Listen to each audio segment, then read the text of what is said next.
Երեկվանից ամբողջ համացանցով եւ բոլոր լրատվական դաշտով տարածվեց հայտնի տեսանյութերը,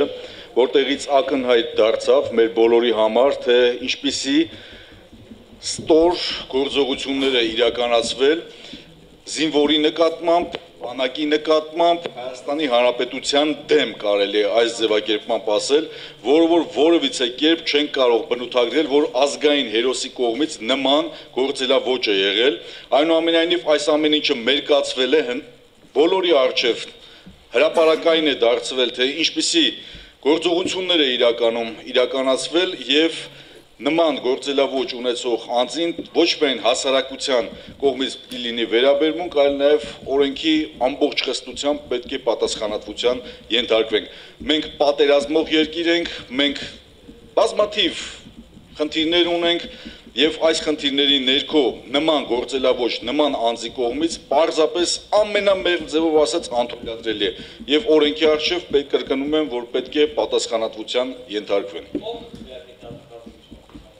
Մենք մեր խմբակցությունում դեռևս որոշումը վերջնական չենք կայացրել, բայց այս գործելավոճից հետո ոնց եք պատկերացնում, ոնց պետք է լինի։ Խմբակցության քանի որոշում չի լինում, մենք որևիցե բանի մասին խմբակցության անունից չենք ներկայացնում, բայց կրկնում եմ, նման գործելավոճի պարագայում էլ ուրիշ ինչ վերաբերմունք պետք է լինի։ Պարոն Պետրոսյան, դուք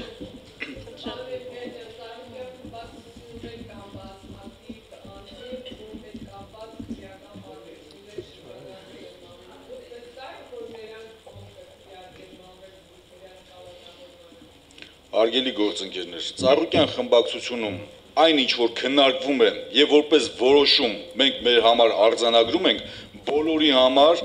դա ընդունելի որոշում է դառնում եւ բոլորս միասնական կերպով դա որպես գործողություն իրագործում ենք։ Եվ որևիցե նմանատիպ ինչ որ դուք ներկայացնում եք մամուլում ինչ որ հրապարակումներ է եղել, մենք խոսում ենք փաստերով, մենք խոսում ենք օրենքներով, կոնկրետ այս պայդրությամբ, կոնկրետ օրինակով, փաստով խոսում ենք եւ ասում եմ, մեր վերաբերմունքը լինելու է շատ կոշտ։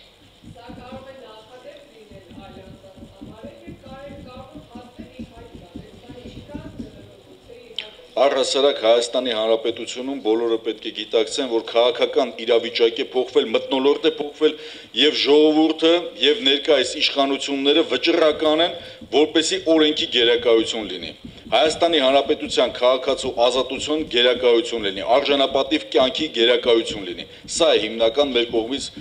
ուղղորդվող քաղաքականությունը։ Այլ հարցեր։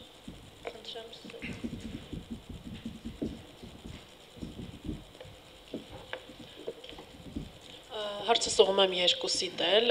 բանակի միջոցները յուրացնելու փորձ անող մեղադրվող Մանվել Գրիգորյանը ոչ միայն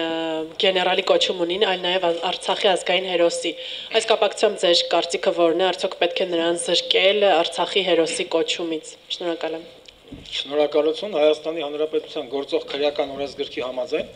զինվորական եւ այլ հատուկ կոչումների ձեռքերը հանդիսանում է որպես լրացուցիչ պատժատեսակ, որը թողնված է դատարանի հայեցողությանը, այն դեպքում, երբ խոսքը վերաբերում է ծանր կամ առանձնապես ծանր հանցագործությանը։ Իմ կարծիքով, հարգելով անմեղության կանխավարկածը, այնուամենայնիվ այստեղ կա հանցագործություն, որը չի կարող համարվել ոչ թեթև, ոչ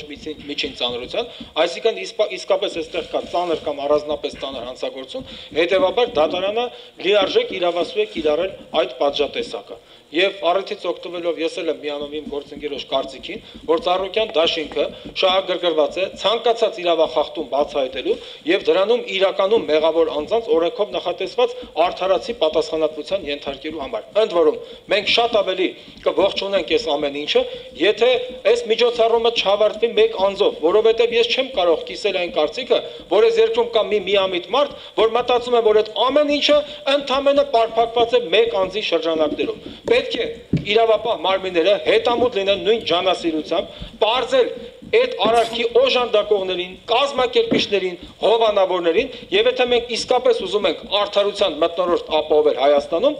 ապա պետք է տեսնենք բոլոր այն մեղավոր անձանց, ովքեր կրկնում եմ, ապրել են բանակի, ապրել են պետության միջոցների հաշվին։ Ավելի արգահատելի արարք այս պահին ուղղակի հնարավոր չէր ներկայացնել։ Եթե մարդը իր խնդիրները, իր ընտանիքի հարցերը լուծում է իր մերձավորների հարցերը լուծում է բանակի հաշվին, նա պետք է ենթարկվի ամենախիստ պատասխանատվության անկախ իր անուն ազգանունից։ Այստեղ անձնավորում պետք չի փնտրել։ Մենք զբաղվում ենք ոչ թե անձերի խնդիրներով, այլ երևույթները վերլուծելով։ Ավելի արգահատելի, ամոթալի, պարսավելի երևույթ ուղղակի հնարավոր չէր պատկերացնել։ Ըստ էության նույն կարծիքը պետք է հայտնեմ եւ իմ խոսքի մեջ էլ արդեն իսկ ասեցի, որ օրենքի ամբողջ կայսրությամբ պետք է պատասխանատվության ենթարկվեն եւ վստահ ենք, որ փոխկապակցված անձինք կլինեն, ամբողջ գործընթացը պետք է տեղի ունենա հրապարակային եւ օրենքի ամբողջ կայսրությամբ իրոք որ պետք է պատժվեն։ Անցանկալի, ամենաանցանկալի դրսևորումն է տեղի ունեցել եւ շատ կրկին անգամ անցանկալի է, որ տեսնում ենք հարևան պետությունում նաեւ այս իրադարձությունները մամուլում է հայտնվել եւ նման վերլուծությունների առիթ է դարձել։ Սա է։ Նարեկ Կիրակոսյան, Պարոն Էնֆիաջյան, արդեն պարզ է, որ Մանվել Գրիգորյանին հանրապետական կուսակցությունն է տվել այդ թևերը, այդ թուխը, որ Արտոնյալը զգա իրեն անի այն ինչ ուզում է եւ հանրապետական կուսակցությունում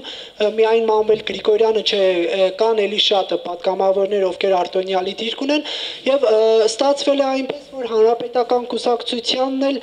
տարիներ առաջ Բարգավաճ Հայաստան կուսակցությունն է թև տվել, ինչ որ չափով աջակցել, որպեսզի նա հզորանա, մասնավորապես կոալիցիա է կազմել, սատարել է Սերժ Սարգսյանի նախագահի տեխնացու լինելու հանգամանքը,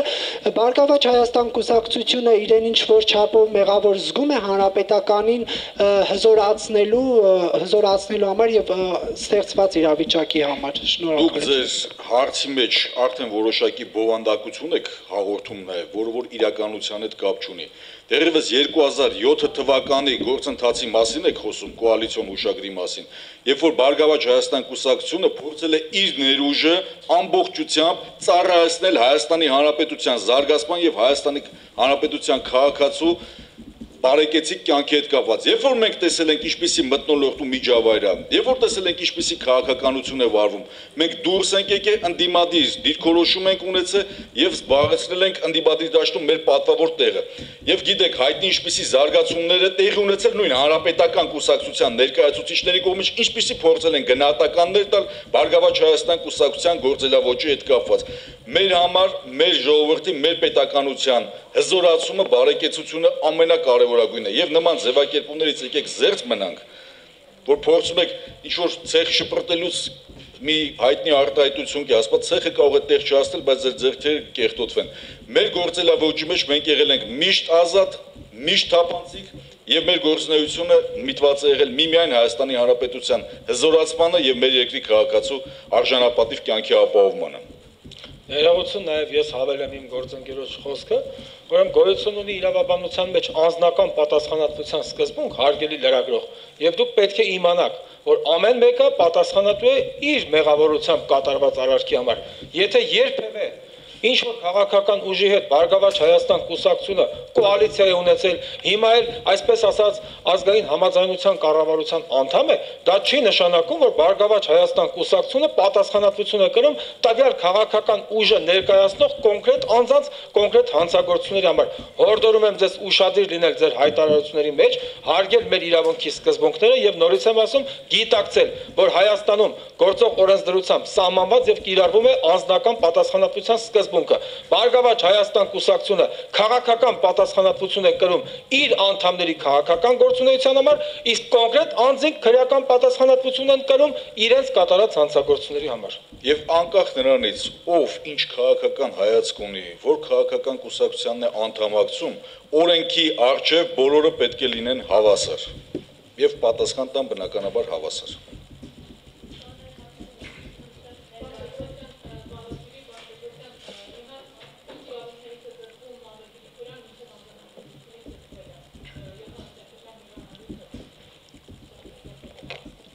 Յոթանասունյերկու ժամը լրանալուց հետո կամ պետք է որոշվի